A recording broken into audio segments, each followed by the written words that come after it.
హైదరాబాద్ నుంచి వచ్చాం మేము. వెనకాల పూజలు నడుస్తున్నాయి అంటే మొక్కులు పోస్తున్నారు. ఆ ఇన్సిడెంట్ ఎప్పుడైనా చూసారా మీరు వచ్చి? ఇదే ఫస్ట్ టైం నేను చూడడము. పర్టికులర్గా చూసా ఇవ్వాలనే, ఎప్పుడు చూడలేదు ఇంత క్రౌడ్లో. ఇదే ఫస్ట్ టైం నేను చూడడం, చాలా బాగుంది.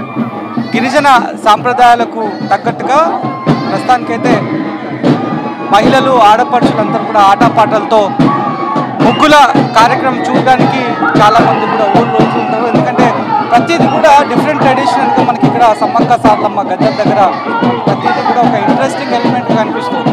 పోలీసులు పూర్తి స్థాయిలో ఇంత పెద్ద మొత్తంలో బందోబస్తును ఏర్పాటు చేశారంటే ఎంత ప్రత్యేకతో ఈ మహాజాతరకు సంబంధించి మనం అబ్జర్వ్ చేసుకోవచ్చు, అంచనా కూడా వేయొచ్చు. దాదాపు 14,000 మందికి పైగా పోలీసులను ఈ ఈవెంట్ కోసమే వీళ్ళందరినీ గ్యాదర్ చేశారు. వాళ్ళే కాకుండా అభ్యోదయ యువజన సంఘం ఆధ్వర్యంలో మేడారంకి సంబంధించినటువంటి వాలంటీర్స్ కూడా, అంటే ఈ ముగ్గులు అంటే ఇక్కడ ప్రత్యేకంగా ఆ ప్లేస్ అంతా కూడా క్లీన్ చేసిన తర్వాత ముగ్గులు అనేవి వేస్తారు. ప్రత్యేకంగా ఏర్పాటు చేసినటువంటి పూజారులు ముగ్గుల కార్యక్రమంలో పాల్గొంటారు. దానికోసమే ప్రత్యేకంగా ఏర్పాట్లు ముందస్తుగానే చేసేటువంటి ప్రక్రియ మనకి కనిపిస్తోంది. యాత్ర సాగేటువంటి ప్రదేశం ఇది. ఈ టైం వరకు, రేపటికి ఈ టైం వరకు సమ్మక్క యాత్ర ఇక్కడికి చేరుకుంటుంది.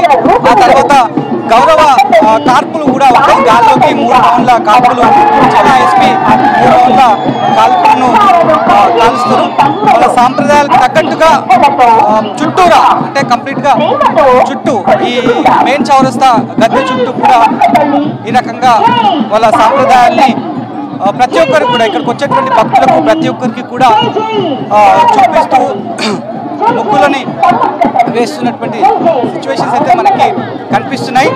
దేశ నలుమూలల నుంచి కూడా ఇక్కడికి పెద్ద సంఖ్యలో ఇక్కడి సాంప్రదాయాన్ని గిరిజనుల సాంప్రదాయాన్ని చూడడానికి వస్తుంటారు. ప్రధానంగా గిరిజన కుటుంబాలకు అటవీలో ఉన్నటువంటి తెగలకు పరిమితం అవుతుంది అనేది ముందుగా చెప్పేవాళ్ళు. కానీ ఇప్పుడు నెమ్మదిగా అంటే చరిత్ర చెప్తోంది, గతంలో 3 సంవత్సరాలకు ఒకసారి మాత్రమే ఈ మహా జాతర అనేది కొనసాగేది. కానీ అది కాలక్రమేణా 2 సంవత్సరాలకు ఒకసారి ఏర్పాటు చేస్తున్నటువంటి విషయాన్ని కూడా పెద్దలందరూ కూడా చెప్తున్నారు. ఇక్కడికి వచ్చేటువంటి చెంచు జాతికి సంబంధించిన వాళ్ళు కావచ్చు, గిరిజన కుటుంబాలకు సంబంధించిన వాళ్ళు కూడా అదే మాటను వాళ్ళు చెప్తున్నటువంటి పరిస్థితి అయితే మనకి కనిపిస్తోంది.